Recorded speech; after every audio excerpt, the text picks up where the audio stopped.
Hey friends, welcome to Learn Dart in 200 Seconds. That's right. In just over 3 minutes, we're going to learn the essentials of Dart programming. If you've heard of Flutter, well, Dart is the language behind it.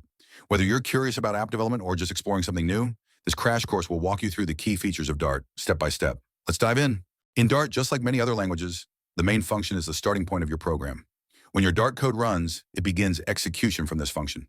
Everything inside the curly braces gets executed line by line. No need for a class or any boilerplate. Just define main and you're ready to go. Let's print something to the console. The print function in Dart is super simple. It takes a string or value and displays it. Here, we're printing the classic hello world. No semicolon? That would throw an error. Dart requires a semicolon at the end of every statement. Dart is a statically typed language, which means we define the type of each variable.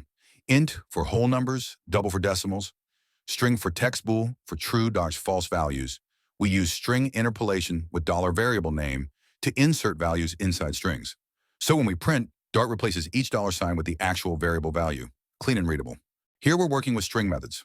First to hello, top to now to uppercase, and turns the text into uppercase. HELLO. Then we use cartoon greeting.length to find out how many characters are in the string. Remember, curly braces are needed when you're calling a method inside a string. Everything gets printed in a single line. Now let's use our own custom functions. We call say hi world, which prints a greeting, and then we call add 510, which returns the sum of two numbers. We used $1 again to insert the result inside a string. But how are these functions defined? Let's take a look. Here's how Dart functions work. Say hi is a function that takes a string and prints a message. It doesn't return anything, so we use void. Add takes two integers and returns their sum.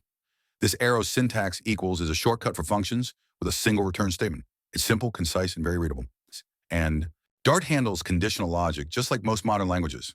If age is greater than 18, we print you are an adult. Otherwise, we print you are a minor. Braces are required, and the condition must be in parentheses. Great for handling logic in your apps. Time to repeat some code using a for loop. I starts at 1. We keep looping as long as I is less than or equal to 3. Each time, we increment our I by 1 using I++.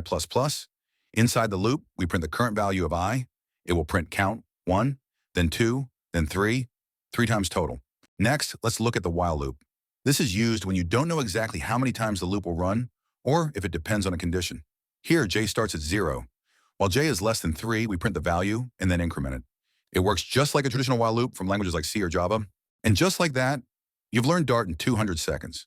From main and printing to variables, functions, conditions, and loops, you now have a solid foundation to build on. Dart is the language behind Flutter, so this is a great stepping stone toward mobile and web app development. If you found this helpful, keep learning, keep coding, and I'll see you in the next one.